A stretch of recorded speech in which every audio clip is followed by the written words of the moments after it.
Assalamualaikum warahmatullahi wabarakatuh. Bismillah, alhamdulillah, wassalatu wassalamu ala rasulillah Sayyidina Muhammad ibn Abdillah wa ala alihi wa sahbihi wa mawalah, amma ba'd. Sahabat Madinah TV yang dirahmati Allah,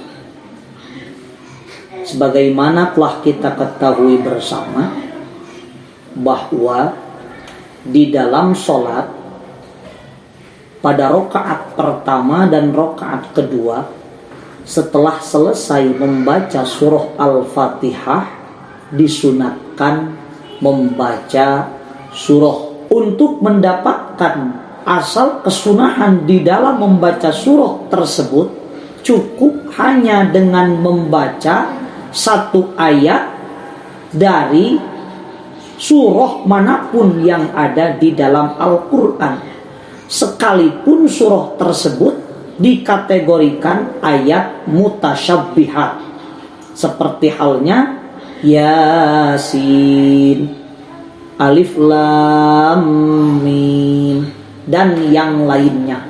Bahkan asal kesunahan tersebut bisa hasil hanya dengan membaca basmalah, asal tidak diniatkan basmalah tersebut basmalah awal Fatihah. Itu jika kita hanya sekedar ingin menghasilkan asal kesunahan di dalam membaca surah. Sementara jika kita ingin mendapatkan keutamaan di dalam membaca surah tersebut, maka harus mendahulukan surah-surah yang warid dari baginda Rasulullah Sallallahu Alaihi Wasallam. Adapun bacaan surah yang warid tersebut adalah: pertama, ketika kita melaksanakan sholat subuh pada hari Jumat, di dalam rakaat pertama membaca surah Alif Lam Mim Tanzil, ataupun lebih populer dengan sebutan surah As-Sajdah. Sementara di dalam rakaat kedua membaca surah Hal Ata Alal Insan, ataupun lebih populer dengan sebutan surah Al-Insan. Itu pun jika sholat tersebut dilakukan oleh orang yang tidak dalam keadaan musafir ataupun bepergian. Adapun untuk orang yang sedang dalam perjalanan, orang yang sedang bepergian, maka disunahkan pada rakaat pertama setelah selesai membaca surah Al-Fatihah, yaitu surah Al-Kafirun.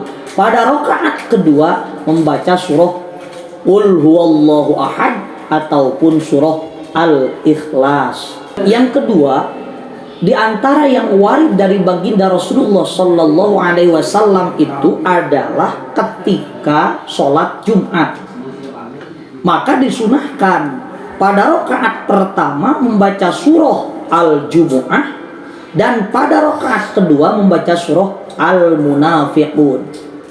Ataupun pilihan yang keduanya, pada rakaat pertama membaca surah Al-A'la, dan pada rakaat kedua membaca surah Hal Ataka ataupun Al-Ghasyiyah. Sama halnya dengan sholat Jumat, yakni sholat Isya pada malam Jumat, maka disunatkan pada rakaat pertama membaca surah Al-Jumu'ah, pada rakaat kedua membaca surah Al-Munafiqun. Ataupun pilihan kedua, ketika kita tidak memungkinkan membaca surah Al-Jum'at pada rakaat pertama dan surah Al-Munafiqun pada rakaat kedua, yakni membaca surah Al-A'la, dan rakaat keduanya membaca surah Al-Ghasyiyah. Yang ketiga, pada sholat maghrib di malam Jumat, maka disunatkan setelah selesai membaca surah Al-Fatihah, pada rakaat pertama membaca surah Al-Kafirun, sementara dalam rakaat kedua membaca surah Al-Ikhlas. Kemudian yang keempat, salah satu di antara surah yang warid dari baginda Rasulullah Sallallahu Alaihi Wasallam tersebut ialah surah Mu'awwidzatain ataupun surah Al-Falaq dan surah An-Nas yang dibaca pada sholat maghrib di malam Sabtu dan sholat maghrib di malam Rabu.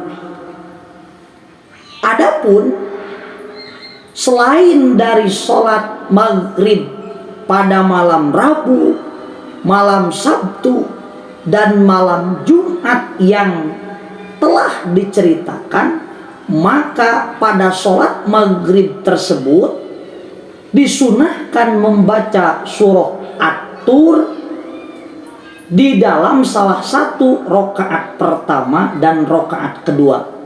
Kemudian yang kelima, di antara salah satu yang warid dibaca tersebut adalah surah At-Tin. Dibaca pada sholat Isya di malam selain malam Jumat, karena pada malam Jumat tadi telah dijelaskan. Dibaca mau pada rakaat pertama boleh, mau pada rakaat kedua juga boleh.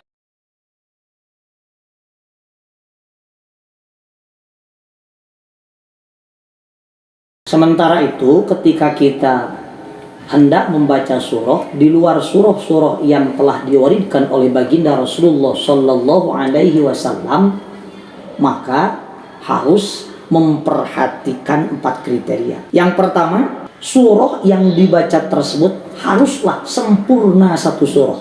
Yang kedua, surah yang dibaca pada rakaat pertama harus lebih panjang daripada surah yang dibaca di dalam rakaat kedua. Kemudian yang ketiga, surah yang dibaca tersebut harus sesuai ketertiban mazhab. Yang keempat, surah yang dibaca pada rakaat pertama dan rakaat kedua itu harus bergandengan sesuai ketertiban mazhab.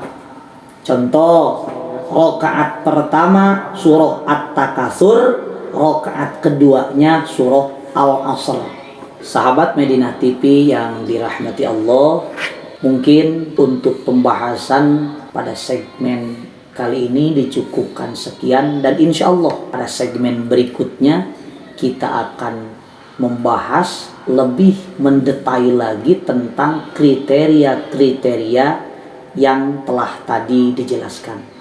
Cukup sekian dan demikian, mudah-mudahan kita senantiasa ada dalam lindungan Allah Subhanahu wa taala. Wallahul muwaffiq ila aqwamit thoriq wal afu minkum. Wassalamualaikum warahmatullahi wabarakatuh.